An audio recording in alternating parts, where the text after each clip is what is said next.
Welcome to my channel. நாம் இன்னைக்கு பார்க்க போகிறது Alapin's opening trap part 3. Already part 1 part 2 பார்த்துட்டோம். இப்போ பார்க்க போகிறது பார்ட் 3. என்னென்னா E4 E5 நைட் E2. அவங்க நைட் யூஸ் பண்ணுறாங்க. என்னென்னா F4 மூவ் பண்ணனா பானுக்கு அட்டாக். ஸோ பான் இன்ட்டு பான், நைட் இன்ட்டு பான். நெக்ஸ்ட்டு நைட் இன்ட்டு பான் அடிக்கிறாங்க. என்னென்னா பான் கிடச்சிருச்சுன்னு அடிக்காங்க. இப்போ நைட் போயிடும். குயின் வச்சு பின் பண்ணுறாங்க. ஸோ அவங்க குயின் வச்சு சப்போர்ட் போடுறாங்க. ஆனால் சப்போர்ட் போடாமல் ஸ்ட்ரைட்டாக செக் வைக்க தான் வச்சேன்னா இதுவே நமக்கு இதாகிடும். என்னென்னா ஒயிட் நைட் வந்து இப்போது சப்போர்ட் இல்லாமல் இருக்குது. ஆனால் நம்ம இப்படி கிராஸ் பண்ணோம் அப்படின்னா ஆட்டோமேட்டிக்காக நம்மளே சப்போர்ட்டை கொடுத்துருவோம். ஸோ இந்த மூவ் வைக்கக்கூடாது. அப்போ என்ன பண்ணோம், ஸ்ட்ரெயிட்டாக பின்னிங் பண்ணியிருக்காங்க. ஸோ நம்ம அன்பின் பண்ணுறோம். அன்பின் பண்ணியாச்சா, அதுக்கு இவங்க என்ன பண்ணுறாங்க, குயினுக்கு அட்டாக் வைக்காங்க. குயினுக்கு அட்டாக் வச்சாச்சு. குயினுக்கு அட்டாக் வச்சாச்சுன்னா குயின் வந்து நிறைய ஸ்கொயர் இருக்குது, இங்கே வைக்க முடியாது. F6 வைக்க முடியாது, குயின் போயிடும். மற்ற வேறு எங்கேயாவது இதுக்கு சப்போர்ட் இல்லாமல் வச்சோன்னா நைட் போயிடும். ஸோ என்ன பண்ணுறாங்க, இங்கேயும் வைக்க முடியாது. என்னென்னா ஃபேமிலி ஃபோக் ஆகிடும். ஃபோக் ஆகுமா? ஸோ அங்கேயும் வைக்க முடியாது. ஸோ ஃபார்வேர்ட் ஆகி இங்கே வருது. வந்தன்னா நைட்டுக்கு அட்டாக். ஓகேவா? ஸோ நைட்டுக்கு சப்போர்ட் பண்ணுறாங்க. சப்போர்ட் பண்ணியாச்சு. நெக்ஸ்ட்டு பிளாக் என்ன பண்ணுறாங்க, பானை வச்சு நைட்டுக்கு இது பண்ணுறாங்க.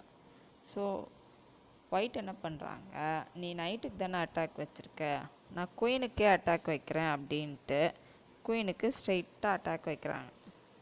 ஸோ இப்போது பிளாக் என்ன பண்ண முடியும், வேறு எங்கேயா மூவ் பண்ணால் நைட் போயிடும். ஸோ என்ன பண்ணுறாங்க, F5 வைக்காங்க. ஸோ அவங்க ஒயிட் வந்து இப்போ என்ன பண்ணுறாங்க, நைட் இன்ட்டு நைட். ஓகேவா? இப்போ எதுவுமே பண்ண முடியாது ஒயிட்டுக்கு, பிளாக்குக்கு. நெக்ஸ்ட்டு நிறைய மூவ் இருக்குது. இப்போ ஏதாவது மூவ் பண்ணுறாங்கன்னு வச்சுக்கோங்க, இப்படி ஒரு பான் புஷ் பண்ணுறாங்கன்னு வச்சுக்கோங்க, இங்கே ஃபோக் போடுதான், இதை டபுள் செக் பண்ணுதான், குயின் போயிடும். நிறைய வேரியேஷன் இருக்குது. இதை ஃபோக் வருது, இல்லாட்டினா குயினை எங்கேயாவது மூவ் பண்ணி வச்சாங்கன்னு வச்சுக்கோங்க. குயின் இப்போ மூவ் பண்ணியிருக்காங்க அப்படின்னா குயின் எங்கே மூவ் பண்ண முடியும், குயின் இப்போ இங்கே மூவ் பண்ணுறாங்க, அதை அடிச்சிட்டாங்கன்னு வச்சுக்கோங்க. அடித்தாலுமே டபுள் செக். ஓகேவா? இதுவே நிறைய வேரியேஷன் இருக்குது. எந்த பக்கம் பிளாக் மூவ் பண்ணாலுமே நம்ம வின்னிங் சான்ஸ் தான். ஓகேவா ஃப்ரெண்ட்ஸ்? ட்ராப் புரிஞ்சிச்சா? ஈஸியாக வின் பண்ணிடலாமா? ஓகே ஃப்ரெண்ட்ஸ், தேங்க்யூ ஃப்ரெண்ட்ஸ் பொறுமையாக அந்த வீடியோ பார்த்ததுக்கு. இனி நெக்ஸ்ட்டு பசில் பார்க்க போகிறோம். ஓகேவா ஃப்ரெண்ட்ஸ்? இப்போது பசில் பார்த்துட்ருக்கோமா? ஃபஸ்ட்டு பொசிஷனை கிளியராக அனலைஸ் பண்ணி பார்த்துக்கலாம். பிஷப் வந்து டயக்னல் பார்த்துட்ருக்கு. ஸோ கீழே வந்து ரூக் மட்டும்தான் இருக்குது.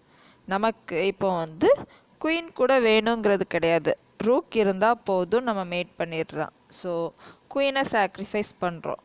குயின் வச்சு செக் வைக்கிறோம். செக் வச்சா இப்போ ரெண்டு வேரியேஷன் இருக்குது. பிஷப்பை வச்சு பிளாக் பண்ணால், இன்னொன்று ரூக்கை வச்சு கிராஸ் பண்ணலாம். நம்ம இப்போது மொதல் வேரியேஷன் பார்க்க போகிறோம். பிஷப்பை வச்சு பிளாக் பண்ணுறோம். பிஷப் வச்சு பிளாக் பண்ணால் குயினை வச்சு பிஷப் சப்போர்ட்டு செக்மேட் ஆகிடும். அதே இது நெக்ஸ்ட் வேரியேஷன் என்ன பண்ண போகிறோம் அப்படின்னா, பேக் வந்து காட்டுறேன் பாருங்கள். பேக் வந்தாச்சா, குயின் வச்சு செக் வைக்க போகிறோம். செக் வச்சா ரூக் இன்ட்டு குயின் கிராஸ் பண்ணிட்டாங்க. ரூக் வச்சு மறுபடியும் கிராஸ் பண்ணி செக் மேட் ஆகிடும். ஓகேவா ஃப்ரெண்ட்ஸ்? இப்போ மேட் ஆயிடுச்சா, வின் பண்ணியாச்சா?